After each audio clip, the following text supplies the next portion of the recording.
মনুয়াকাণ্ডের প্রায় পুনরাবৃত্তি দক্ষিণ ২৪ পরগনার বাসন্তীতে। জীবনতলায় এক যুবককে ধারালো অস্ত্র দিয়ে কোপালো ৩ দুষ্কৃতী। যুবকের স্ত্রী ভাড়াটে গুন্ডা দিয়ে স্বামীকে খুনের চেষ্টা করেন বলে সন্দেহ। গুরুতর আহত যুবক ভর্তি হাসপাতালে।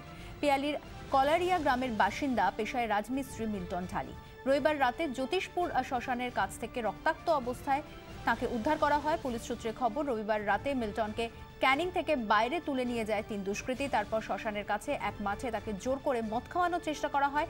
অস্বীকার করলে তাকে ধারালো অস্ত্র দিয়ে কোপানো হয়। মিল্টন জ্ঞান হারালে মারা গেছে বলে দুষ্কৃতীরা পালায়। তবে কিছুক্ষণ পর জ্ঞান ফিরলে মিল্টনের গোঙানির আওয়াজ শুনে তাকে উদ্ধার করেন এলাকাবাসী। ৭ মাস ধরে স্ত্রী নীলিমা ঢালির সঙ্গে মিল্টনের অশান্তি চলছিল বলে জেনেছে পুলিশ। বাইকটার কাছে কে জানে এসেছিল, আমি তখন আসতে চাই যে আমাদের দুজন রুমাল দিয়ে গলায় বেঁধিয়ে রেখে দিয়েছিল। কম মারছিল, আমি ওই হাত দিয়ে সেভ করে দিই। কি দিয়ে মেরেছে? দা দিয়ে? বড় হিসেব মতো। টেলিফোন আমাদের সঙ্গে রয়েছেন আমাদের প্রতিনিধি অভিজ্ঞান নস্কর। অভিজ্ঞান, মিল্টনের পরিবারের লোকজন তারা কি বলছে?